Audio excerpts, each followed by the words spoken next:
Salve galera, professor Christian, chegando para mais uma aula de Geografia para as turmas do nono ano do Colégio Elis Andrioli. Hoje nós veremos aí o capítulo 5, os aspectos regionais da Comunidade de Estados Independentes, assunto que nós iniciamos na última aula no capítulo 4.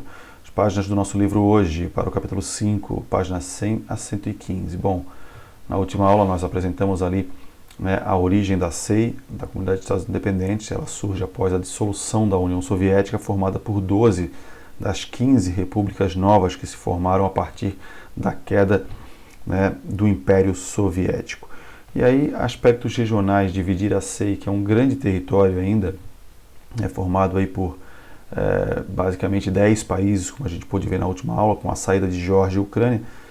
Então, nós temos aí um território bem vasto, com mais de 22 milhões de quilômetros quadrados.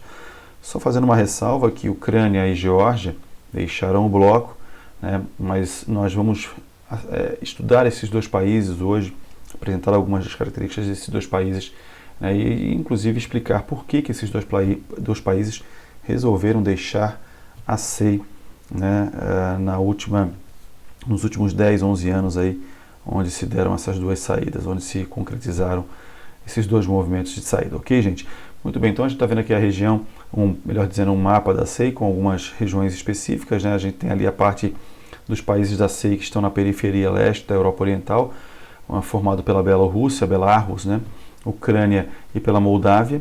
Lembrando mais uma vez, a Ucrânia não faz mais parte da CEI. A região do Cáucaso, que a gente chama de Transcaucásia, ou Cáucaso, ou a parte sudeste da CEI, formada pela Armênia, pelo Azerbaijão, que hoje é um estado observador da CEI, não é um membro efetivamente falando, e a Geórgia, que é um ex-membro, deixou o bloco em 2009, a partir de algumas situações ali, alguns conflitos com a própria Rússia. E nós temos a parte localizada na Ásia Central, formada pelas repúblicas de características islâmicas, o Cazaquistão, o Turcomenistão, que também é um estado observador, não é um membro, o Uzbequistão, o Tadiquistão e o Quirguistão, também conhecido como Quirguízia, certo, gente? Então a gente vai dar uma conversadinha aí sobre essas regiões. Vamos começar falando sobre a Rússia, essa nova Rússia aí que se origina, a grande herdeira da União Soviética, um país multiétnico, um país gigantesco, o maior país do mundo em território, conta hoje com 144 milhões de habitantes. Quando eu falei do território da Rússia, vou comparar o território da Rússia com alguma coisa, com o tamanho da América do Sul. A América do Sul é um pouquinho maior só que a Rússia, então a gente consegue comparar uma coisa mais próxima. A América do Sul é o nosso continente, a gente consegue ter uma aproximação em tamanho com a Rússia. A Rússia tem 144 milhões de habitantes, tem menos habitantes que o Brasil, a título de comparação, está entre os 10 países mais populosos do mundo, hoje ocupa a nona posição entre os 10 mais populosos do mundo, possui uma baixa densidade demográfica em virtude justamente de ter uma população espalhada por um grande território. A parte europeia, a parte mais populosa, a parte de maior desenvolvimento econômico, onde estão as grandes cidades russas. Lembra que a gente conversou, inclusive, em outros momentos aí, até nesses grandes papos geográficos que a gente vem tendo, nós conversamos que a Copa do Mundo 2018 ela foi jogada na Rússia e a Copa ela deveria ser jogada na Europa. Então, somente jogos na parte russa, na parte europeia da Rússia, nas cidades europeias da Rússia, só para a gente lembrar. Os indicadores socioeconômicos eles são medianos, a Rússia possui um alto IDH, os indicadores são muito próximos do Brasil, alguns são melhores, como por exemplo a renda per capita, que é um pouquinho mais alta, na casa ali de $10.800, contra $10.400 brasileiros aqui no Brasil, a renda per capita. A mortalidade infantil russa ela é menor que a do Brasil, metade da do Brasil mais ou menos, só para que a gente possa considerar, mas a expectativa de vida no Brasil ela é maior do que na Rússia. Estima-se aí que o brasileiro viva 4 a 5 anos mais do que o russo, tá? Só para a gente considerar então alguns dados aí mais socioeconômicos, da Rússia. Aqui a gente está vendo também os países onde há uma participação mais efetiva de russos, ou russos vivendo. Vamos lembrar que existe dentro dos países da CEI uma forte presença da etnia russa, fruto da política de liquidificador do Stalin, o ditador soviético lá de 1929 a 53, em que ele colocava ali, ele espalhava as etnias, para que essas etnias não se concentrassem num único território, tentando eliminar os movimentos separatistas. e ao mesmo tempo criar um sentimento soviético. Então tu encontra muitos russos aí espalhados pelas várias repúblicas que compõem a SEI, inclusive as próprias repúblicas, as unidades federativas, né, que compõem a Rússia, um país que tem uma estrutura político-administrativa bastante complexa, né, com 85 unidades federativas, aí são 21 repúblicas, são territórios, né, existe aquele enclave de Kaliningrado, que é um enclave que não tem ligação territorial com a Rússia, fica ali depois das repúblicas bálticas em direção à própria Europa Ocidental. Então a Rússia tem uma composição completamente diferente daquilo que a gente encontra, por exemplo, no Brasil. A religião é a cristã ortodoxa, né, que é uma variação do cristianismo, diferente do catolicismo, né, na questão principalmente dos ortodoxos não terem um papa como autoridade religiosa, tá, gente? Só para a gente considerar então. Bom, aí nós temos algumas questões que envolvem a Rússia hoje, fora a Rússia, né, ela ter ali como governo o Putin, um cara que renasceu a Rússia para o mundo, né, retomou ali aquela influência que a Rússia exercia sobre o leste europeu, está tentando retomar sobre a Ásia Central, né, despontando como uma potência regional. A Rússia, vale sempre lembrar que a Rússia tem aí, né, é um dos exércitos mais respeitados do mundo, possui grande arsenal nuclear e por isso, né, é uma potência militar, certo, gente? Então na Rússia atual aí persistem alguns probleminhas, a falta de uma identidade nacional em virtude muito dessa questão multiétnica tratada, os movimentos separatistas, né, que envolvem algumas das suas repúblicas, algumas áreas do seu território, a tentativa de manter os países da União Soviética, da ex-União Soviética, sob a sua esfera de influência, e isso vem gerando atritos, dois casos que a gente já citou em algumas vezes aqui, né, em alguns momentos das nossas aulas, da aula passada e da aula atual. Geórgia e Ucrânia são os dois casos mais específicos. A construção de uma mentalidade capitalista, o país ele é ainda fortemente vinculado, né, àquela herança da economia planificada, economia socialista, embora, é claro, a gente não possa dizer que a Rússia é um país socialista, tá, gente? Então, muita gente pergunta, né, professor, a Rússia hoje é um país comunista? Não, ela tem alguns traços, né, herdados do comunismo, né, a autoridade do Putin lembra muito aquela centralização de poder que o Partido Comunista exercia, né, algumas empresas são do Estado, por exemplo, a Gazprom, né, a Gazprom é a maior empresa russa de produção de gás natural, ela foi privatizada, inclusive, durante os anos 90, naquela transição para o capitalismo, e depois o governo russo retomou, nacionalizou, né, a Gazprom, tomou de volta a Gazprom, né, então essa mentalidade capitalista ela ainda se desenvolve na Rússia, mas não dá para afirmar que a Rússia seja um país socialista. Então é um erro quando tu afirma isso. Existem algumas estruturas que operam na lógica semelhante àquilo que se vivia durante o período socialista, mas não se pode dizer que a Rússia seja efetivamente um país comunista, tá? O encolhimento populacional, a Rússia ela tem experimentado nas últimas 2, 3 décadas uma redução de população, ou seja, a população ela tem taxas de crescimento negativo, ou seja, morre mais pessoas na Rússia do que nascem. Recentemente o governo russo incentivou a natalidade, né, concedendo auxílio aos casais que quisessem ter filhos. Isso fez com que entre 2015 e 2016 houvesse um leve crescimento populacional, mas muito baixo, né, de 0,1%, 0,2%. Vamos considerar que os crescimentos vegetativos da Rússia, as diferenças entre a natalidade e a mortalidade, elas eram negativas. Então, quando tu experimenta 0,1, 0,2, ele passa a ser positivo, mas não é o suficiente, né, para que a população ela possa realmente crescer. E aí a Rússia, nos últimos tempos, ela tem perdido população. Há também uma saída de russos do seu território, né, uma migração. E a Rússia não é necessariamente um país que atrai imigrantes internacionais, certo? Então nós temos aí problemas também de ordem, né, econômica nas privatizações que foram mal conduzidas, principalmente a partir dos anos 90, a partir do século XXI isso começou a melhorar um pouco, digamos assim, houve uma atualização desses processos de privatização, e aí, como eu falei para vocês também, o governo russo, inclusive, tomando parte, né, desse processo. Formação de máfias, né, máfias que se apossaram das estruturas produtivas da antiga União Soviética a um custo muito baixo, né, naquele vácuo de poder ali dos anos 90, mais ou menos na Rússia. Então algumas máfias, alguns grupos criminosos passaram a controlar alguns setores da economia, da vida econômica da Rússia. E aí a Rússia tem uma forte dependência, 60% das suas exportações depende de petróleo e gás natural. Vamos lembrar que a Rússia até 2015 era a maior produtora de petróleo, rivalizando ali sempre com a Arábia Saudita, com os Estados Unidos. A Rússia tem acordos com a Organização dos Países Produtores e Exportadores de Petróleo, inclusive agora repercutiu um acordo entre Rússia e esse grupo, a OPEP+, esse acordo firmado entre os grandes produtores de petróleo e a OPEP, e que levou aí a uma enxurrada de petróleo no mercado internacional, que levou à queda do produto, do valor do produto, como a gente verificou na semana passada. Então ela depende muito desses commodities, petróleo e gás natural, faz com que o país tenha oscilações de crescimento, né? Então a Rússia vem experimentando um crescimento econômico relativamente muito baixo, mas é a grande fornecedora de petróleo, ou melhor dizendo, de gás natural para a União Europeia.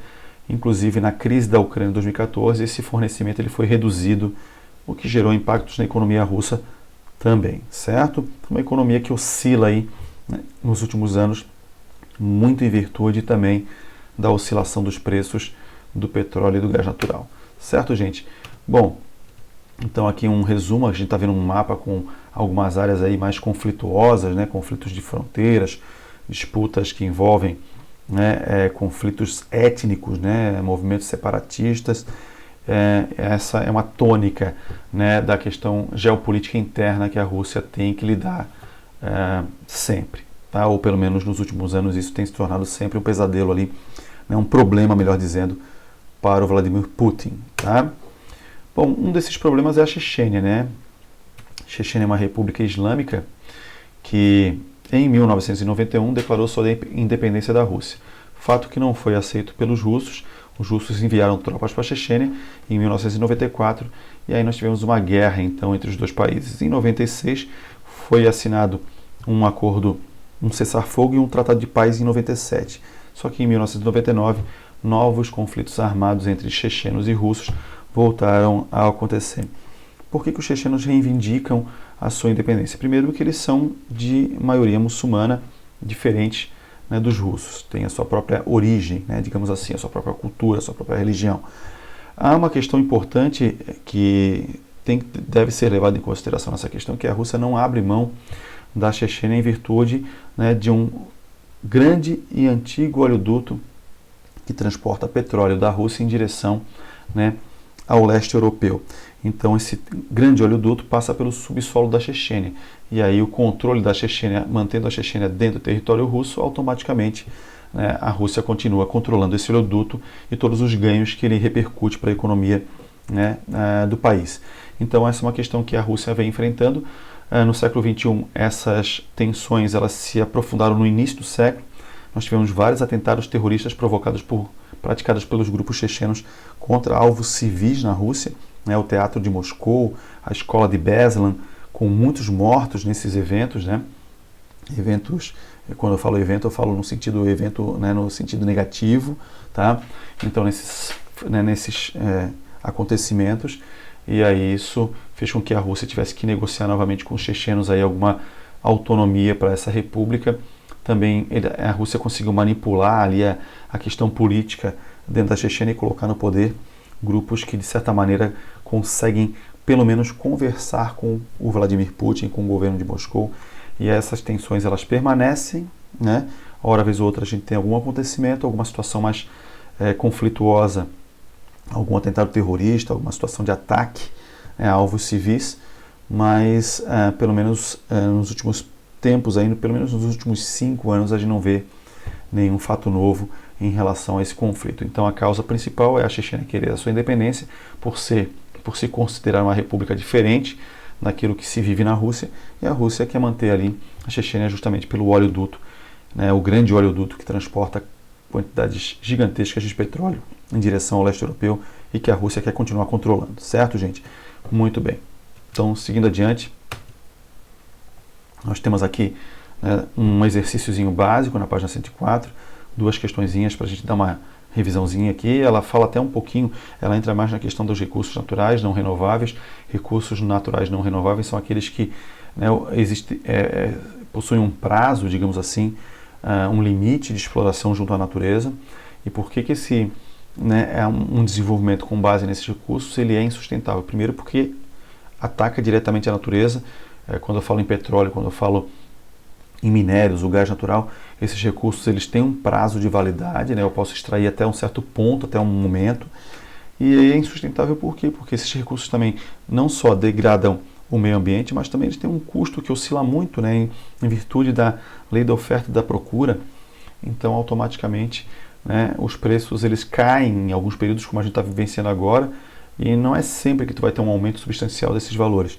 Então, são recursos que, né, tu manter uma economia somente com base nesses recursos não é algo que seja que tu possa confiar que isso vai estar sempre disponível, né, seja sustentável ou equilibrado para as finanças de um país. O separatismo que atinge algumas regiões é outro grande problema da Federação Russa. Explique com suas palavras o caso da Chechênia. Acabamos de falar sobre ele. A Chechênia é uma república separatista, em 91 declaração de independência que não é aceita pela Rússia. A Chechênia é formada por uma república islâmica sunita, um grupo étnico que não tem muita ligação com a Rússia não aceita em virtude também da presença do grande oleoduto que passa pelo subsolo da Chechênia e que transporta petróleo em direção ao leste da Europa, e a Rússia não quer perder o controle sobre esse oleoduto. Então a causa aí é basicamente étnica, né, e um recurso extremamente importante que a Rússia não quer abrir mão, que é justamente um oleoduto para o transporte do petróleo, certo, gente? Muito bem. Aí nós temos aqui a questão da borda leste, né, ali a parte leste da CEI, já na Europa, começando falando um pouquinho sobre a Ucrânia.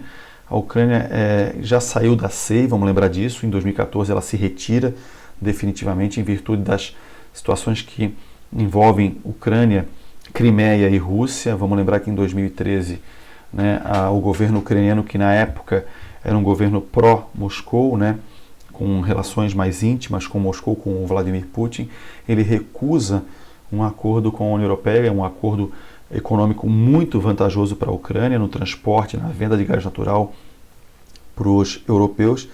E aí a população ucraniana, que gostaria que a Ucrânia se aproximasse da União Europeia, né, se tornasse até um membro do bloco no futuro e se afastasse dessa influência russa, que para a maior parte dos ucranianos não é interessante, né, até porque os ucranianos e os russos têm algumas rivalidades também.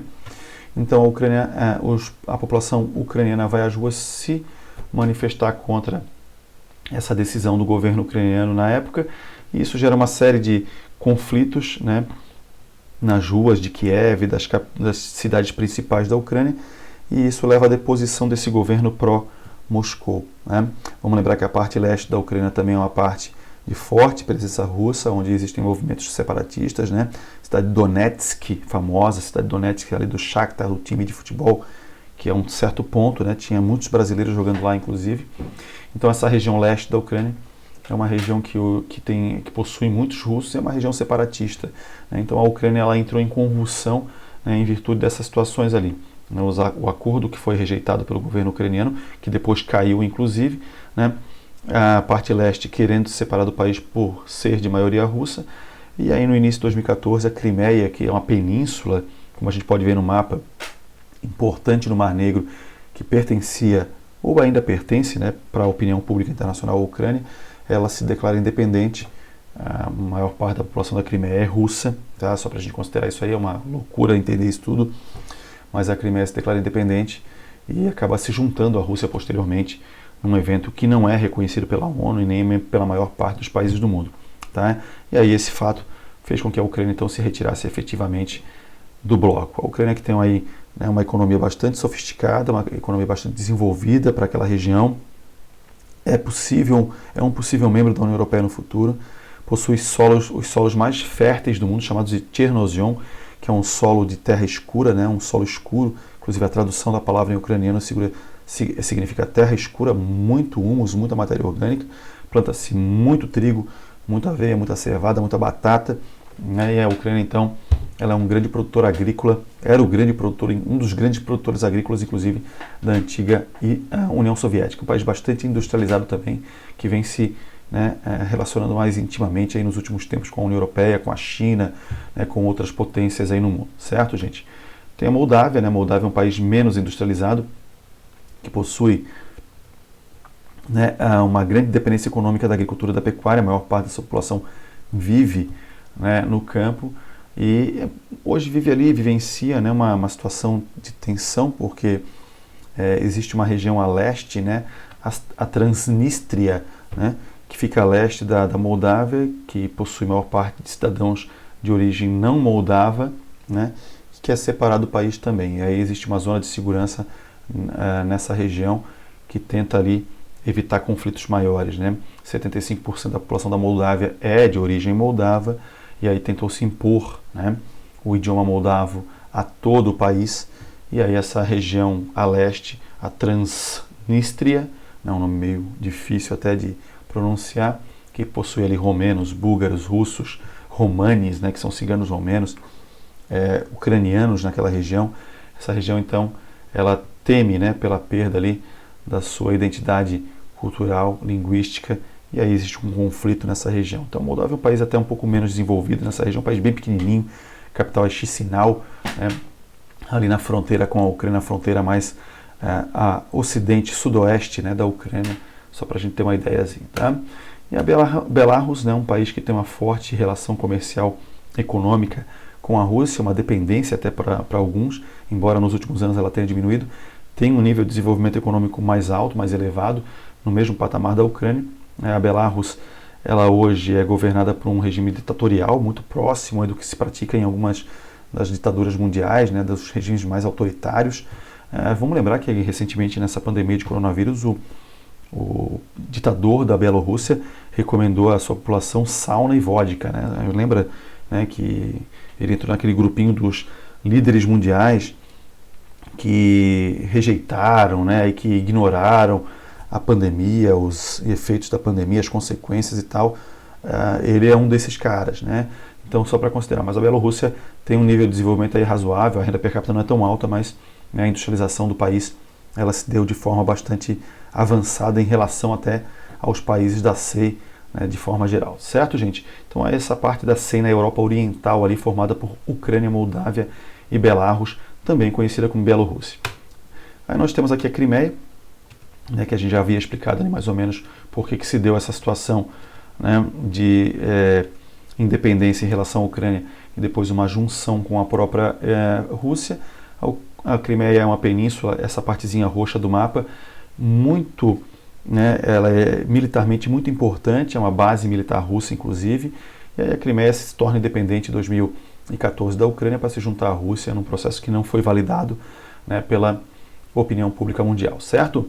Bom, aí nós temos a Transcaucásia, que também é conhecida como região do Cáucaso, aquela região da CEI ao sudeste da Europa, né, formada ali pela Geórgia, que é um país que teve uma forte participação no processo de formação da CEI inicialmente, um país que sempre andou alinhado com a Rússia, mas que em virtude de movimentos separatistas no seu território acabou saindo do bloco em 2009. Né? Aquela região ali da Ossétia do Sul, a Rússia apoiou, né, movimentos de independência desses países, os georgianos acabaram, né, apoiando a independência da Chechênia, isso gerou um atrito entre os dois países, e aí a Geórgia resolveu então dar tchau para a CEI. Tá? A Geórgia tem um padrão de desenvolvimento econômico em crescimento, não é um dos mais altos, mas vem melhorando muito nos últimos anos e é uma aproximação com a União Europeia, inclusive. Certo? Ossétia do Sul e a Abecásia são as duas regiões separatistas da Geórgia. Bom, aí nós temos a Armênia. A Armênia também é um país com problemas de transição, né, da economia planificada para a economia de mercado, para o capitalismo. País pobre ali nesse cenário da Transcaucásia, tá? E tem problemas políticos com o seu vizinho, o Azerbaijão. Existe uma região chamada Nagorno-Karabakh, o Alto Karabakh, é uma região montanhosa, que é um litígio entre esses dois países. O Azerbaijão de cultura árabe-muçulmana, de cultura muçulmana, enquanto que a Armênia, cultura cristã, certo? O Azerbaijão, nos últimos tempos, vem apresentando um crescimento econômico bastante expressivo, né? A capital é Baku, é uma bacia petrolífera, então apresenta aí um crescimento econômico muito voltado, né, muito associado, melhor dizendo, à economia do petróleo, certo? Tem problemas administrativos como boa parte dos países dessa região. Outra questão também ali é a República de Nakhchivan, né, que é uma república ali disputada entre os armênios e os azeres, né, de maior parte de armênios, certo? Então, uma região que quer se tornar independente ou se juntar à Armênia, né, deixar ali a parte do território do Azerbaijão que ela ocupa, Então é uma região bastante complicada. Aí nós temos a Ásia Central, que é uma terceira região da SEI, formada por países de origem islâmica, que pertenciam à antiga União Soviética, uma região bastante empobrecida, né? Boa parte dos países ali, Uzbequistão, Turcomenistão, Tadiquistão e Quirguistão, apresentam baixos índices de desenvolvimento humano, única exceção ali é o Cazaquistão, que é uma grande reserva de petróleo, ali né, naquela região do Mar de Aral, Mar Cáspio, é um país muito extenso, inclusive, é um dos maiores países do mundo em termos de território. Tá? Depois da Rússia, é a segunda maior república, ex-república soviética. O Cazaquistão aí, ele destoa um pouquinho nessa região, uma região de baixos indicadores socioeconômicos e apresenta ali o melhor padrão de vida dessa região. Pessoal, bastante informação, a gente deu uma resumida legal aqui. Espero que vocês possam estar estudando, né, dando uma lida em casa. E aí, para finalizar o capítulo, tem algumas tarefinhas. Página 114, as atividades da página 114 são atividades bastante importantes, resumem bem esses dois capítulos 4 e 5 sobre a SEI, né? E aí eu espero que vocês façam para tirar as dúvidas nos atendimentos online. Certo, minha gente? Um grande abraço para vocês, até a próxima. Fiquem bem, cuidem-se. Tchau, tchau.